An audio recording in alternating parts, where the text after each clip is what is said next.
Hi guys, welcome back to my channel Technology, and today in this video tutorial I will show you guys how to change home page on your Microsoft Edge browser. So you just need to follow me. So firstly you just need to open Edge browser. You just need to click on three dot button on your right side corner and click on settings. Now you just need to click on start home and new tabs option from your left side. On your right side you will get an option called when Microsoft Edge starts. So you just need to click on this open this page option over here. Make sure that this option is selected, and after that you just need to click on add a new page.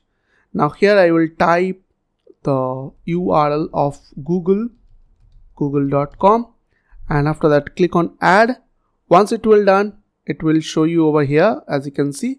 Now I'll close my Microsoft Edge browser and reopen it. And as you can see, it is directly open google.com whenever I will open this Edge browser. So I hope this quick tutorial will really help for you, and please don't forget to click on the subscribe button, like button and share button. And if you have any questions or questions, then comments down below. I will see you guys on the next video. Till then, bye bye, take care.